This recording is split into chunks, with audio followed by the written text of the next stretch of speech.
Good evening, friends. This is me, Lily Swarn, coming to you live from the US, Michigan, Rochester Hills. It's a matter of great honor for me that the fertile brains has thought me worthy enough to give a solo recital of my work today. So let me at the outset tell you that poetry came to me very early in life, just as writing did. I must have been about 11 years old when I got my first prize for a short story competition. And that's when I realized that perhaps I can write. So now what has happened is that as I grew older, I was the editor of the college magazine in my college in Chandigarh, where I grew up. And then in the university, in the English department, we ran a wall magazine. So words have been very special friends for me. But actually, the real impetus and the one who really made me on this track was my father, who was a renowned lawyer, and he was very fond of Urdu poetry. So he would recite a lot of Urdu verse, and my teacher in school would, recite Shakespeare to us and make us, dramatize and read it out in class. And so the love affair with the words began very early. And let me then try and tell you that Urdu poetry is also something which I began to love. And I have a book of Urdu poetry besides my 4 poetry anthologies in English. And out of which the Rippling Moonbeams is the one which got the Sahitya Akademi Award from Chandigarh. And then there are, besides, this is the new one, the Divine Dialect of Flowers. This is a book of essays called Lilies of the Valley. Another is A Passionate Affair with Trees. Rippling Moonbeams got a lot of love. The novel is The Gypsy Trail, which I'm very proud of, and it's about my life as an army wife. And the Best Author Award came to me for this book called History on My Plate. I don't have my first anthology called A Trellis of Ecstasy, which is mentioned in the Commonwealth Journal of Literature. And I'm so humbled by the love it has got me. It has all the prize-winning poems from my first international award called the Royal International Award. And this, friends, is Ye Na Thi Hamaari Qismat, which is an anthology of my Urdu ghazals. So let's start with something in Urdu, actually, for all those who love the language. पेश कर रही हूँ एक गजल. तोड़ कर दिल मलाल करते हैं, आप कैसा कमाल करते हैं. तोड़ कर दिल मलाल करते हैं, आप कैसा कमाल करते हैं. बेमुरव्वत हैं आप तो लेकिन मुस्कुराकर निढाल करते हैं. हाल दिल वो जो पूछ लेते हैं, हाल दिल वो जो पूछ लेते हैं, सांस वापस बहाल करते हैं. और शर्म उनको जरा नहीं आती, कैसे कैसे सवाल करते हैं. कैसे उनकी ना बात माने हम, कैसे उनकी ना बात माने हम. चश्मे नम इस्तेमाल करते हैं. और हिज्र वालों का हाल कैसा है, हिज्र वालों का हाल कैसा है. लम्हों को माह साल करते हैं. और इश्क हमसे जो वो नहीं करते, इश्क हमसे जो वो नहीं करते, क्यों सबा का ख्याल करते हैं. So friends, poetry I feel is something which is like, it should be something which is like oozing out blood, pain, grief, joy, oozing out on paper with bright hues of metaphors, images, joyous things. People in grief get sustenance once they read it. So let's see what I can read today to, bring out that. I feel very strongly about war and the effect it has, worldwide on orphans, on refugees, on war widows. There's one poem close to my heart. I'll read it out to you. It's called His Sister's Scarf, and it's published in an anthology of refugee, poetry. It's called His Sister's Scarf. Aloft the banners of victorious nations rose a tousled head. Buried under the yoke of olive green, screeches of a million corpses, rending the air in desperation, the head of an 8-year-old who lived to tell the tale of horrors, the vivisection of human dignity, the rape of innocent childhood. His terrified sister's scarf clutched tightly in his clenched fist, wailing in disbelief as her clothes were ripped off her waif-like frame, the helpless, beseeching face of his hunchbacked father, the man who once carried him high on his shoulders, begging on mercy on his knees. The trauma of seeing his He-Man, his idol, brutally beaten to a pulp, the curettage of human and drop by drop his mother cowering beneath his dead husband's bleeding body. They kicked her out of the room, dragging her by the hair, calling her names. Derogatory in vicious rage, they had to run from this pack of hyenas. They had to flee their land, for it was not their nation anymore. It was the ghetto of murder and mayhem. They were refugees from friends that had turned foes. The unkindest cut of all, the curse of the country they fled to, the uprooted banyan tree trailing its branches, the scars that tarnished the soil that gave them refuge. Who gives another human the right to disfigure and handicap? Oh, let me take my toy train. Please remember to water my rose bush. Give my sister's doll's house back. Let me hug the neighbor's daughter. Ammi said I would marry her when I grew up. Beware the wrath of God, O you creators of refugees, for nowhere will you get any refuge after the curse of weeping souls. Thank you. I know, friends, it's a very solemn, note to begin this, recital on. But this is what we have to deal with on a day-to-day basis every day these days, don't we? War and its effect. Okay. How about a little Punjabi, if you don't mind? Because that's my mother tongue, and I think I owe it to them, right? So this is called something called buzurg, and buzurg is the Punjabi word and the Hindi word for elders, for seniors. So it's like a cry to, get back the respect of those that have gone by, seniors who have gone by. Hokke leke subkan wale, मिठे जामुन तोड़न वाले, मिस्सी रोटी बनान वाले, बुजुर्ग मेरे वापस कर दे। ਬੋੜ ਹੇਠਾਂ ਬੈਠਣ ਵਾਲੇ, ਗੁਰੂ ਦੀਆਂ ਸਾਖੀਆਂ ਸੁਣਾਉਣ ਵਾਲੇ, ਮਰ ਜਾਣੀਏ ਕਹਿ ਕੇ ਹੱਸਣ ਵਾਲੇ, ਬਜ਼ੁਰਗ ਮੇਰੇ ਵਾਪਸ ਕਰ ਦੇ। ਚਾਦਰੇ ਬਨ ਕੇ ਭੰਗੜਾ ਕਰਨ ਵਾਲੇ, ਮੁੱਕੀ ਮਾਰ ਕੇ ਪਿਆਜ਼ ਖਾਣ ਵਾਲੇ, ਜਿਉਂਦੇ ਵਸਤੇ ਰਹੋ ਕਹਿਣ ਵਾਲੇ, ਬਜ਼ੁਰਗ ਮੇਰੇ ਵਾਪਸ ਕਰ ਦੇ। ਹੈ ਗੁਲੇ ਦਾਊਦੀ ਨੂੰ ਦੂਰ ਤੱਕ ਵੇਖਣ ਵਾਲੇ, ਬਜ਼ੁਰਗ ਮੇਰੇ ਵਾਪਸ ਕਰ ਦੇ। ਤੇ ਉਂਗਲੀ ਫੜ ਕੇ ਲਿਜਾਣ ਵਾਲੇ, ਬੁਰਕੀ ਬੁਰਕੀ ਚੂਰੀ ਖਵਾਣ ਵਾਲੇ, ਭਾਂਡੇ ਕਲੀ ਕਰਵਾਉਣ ਵਾਲੇ, ਬਜ਼ੁਰਗ ਮੇਰੇ ਵਾਪਸ ਕਰਕੇ। ਕੀਰਤਨ ਸੋਇਲਾ ਜਪਣ ਵਾਲੇ, ਮੋਢੇ ਉੱਤੇ ਚੁੱਕਣ ਵਾਲੇ, ਘੋੜਾ ਘੋੜਾ ਖੇਡਣ ਵਾਲੇ, ਬਜ਼ੁਰਗ ਮੇਰੇ ਵਾਪਸ ਕਰ ਦੇ, ਬਜ਼ੁਰਗ ਮੇਰੇ ਵਾਪਸ ਕਰ ਦੇ। So that was my tribute to my ancestry and, the people that came from joint India. They're not, they're in a different country now. Okay, so where I am in Michigan, the snows are melting and spring is coming around the corner.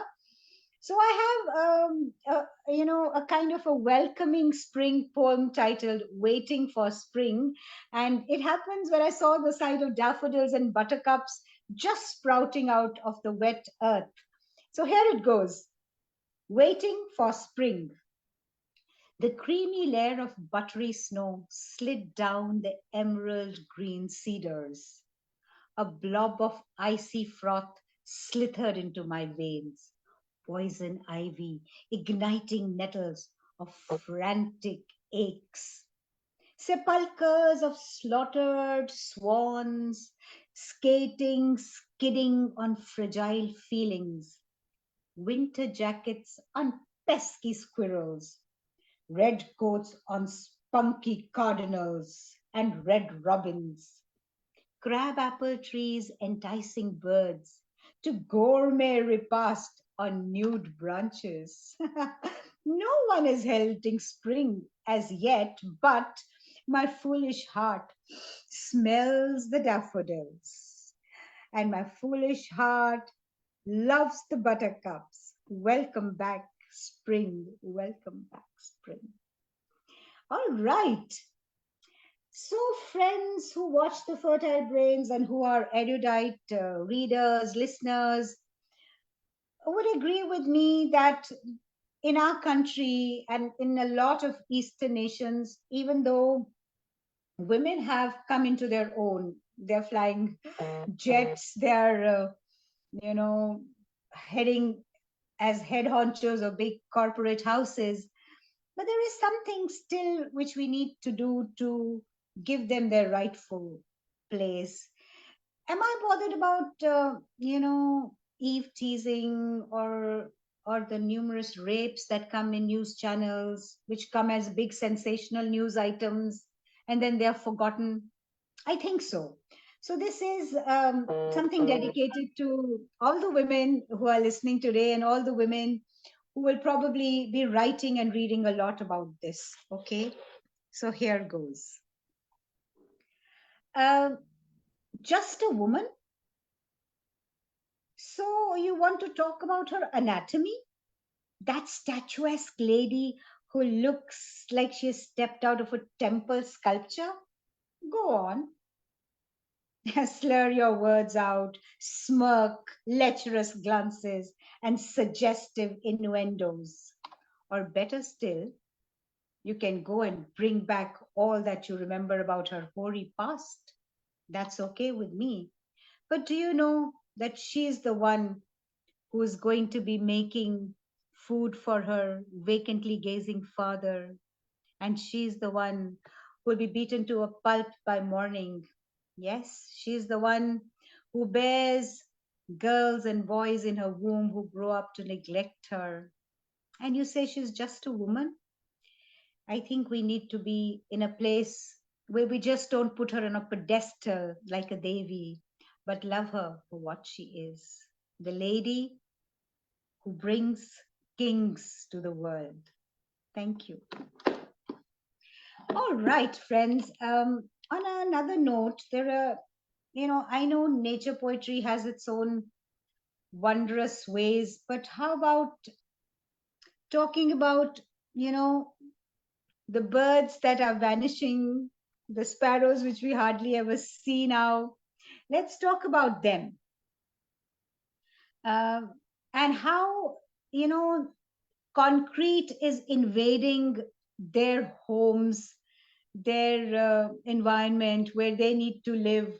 We are just invading into places where other living creatures need to eat their food, go around happily, right?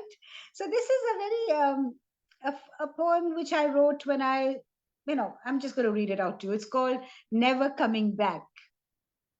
I remember that feeling of deep loss and unfathomable hurt as a tiny egg fell from a nest high up from the rafters of our home.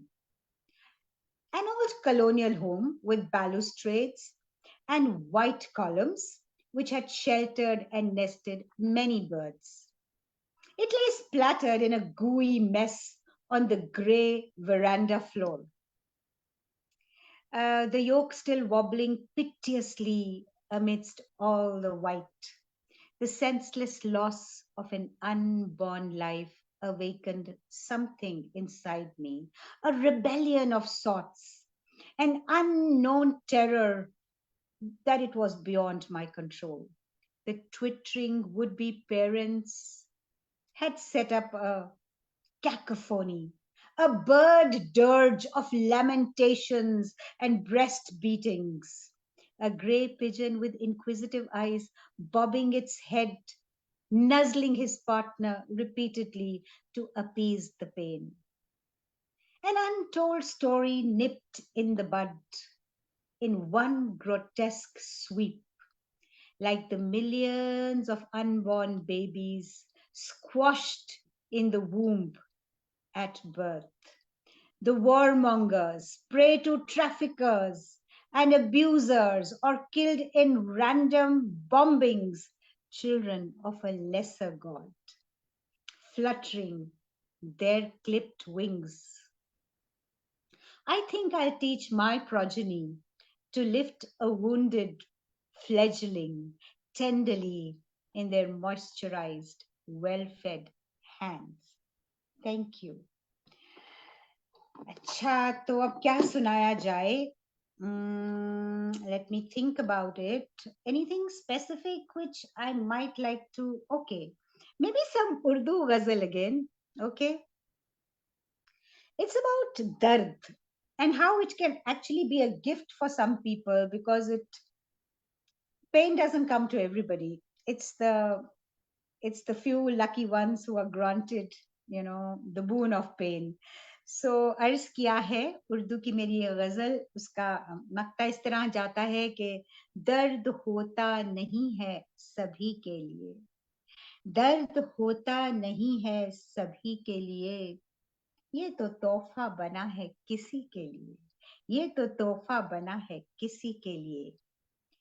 गोशा गोशा उसे मैंने ढूंढा मगर, गोशा गोशा उसे मैंने ढूंढा मगर, चांद मरता गया चांदनी के लिए, चांद मरता गया चांदनी के लिए। शेरर्स कर रही हूँ।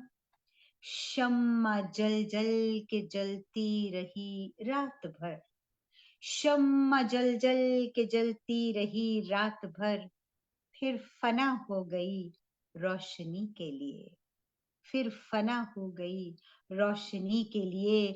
और कीमती ताज जिसके थे उसको भी अब गर्क होना पड़ा आशिकी के लिए।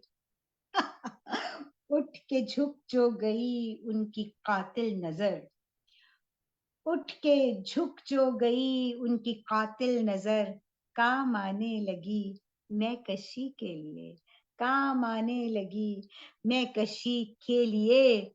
और शेर अर्ज कर रही हूँ। दिल जला था कभी एक नजर देखकर, वो जिगर भी, ये जिगर भी जला है उसी के लिए। आखिरी दो शेर पेश खिदमत हैं कि जब से देखी थी तेरी वो नाजुक अदा, जब से देखी थी तेरी वो नाजुक अदा, फिर तड़पते रहे उस घड़ी के लिए।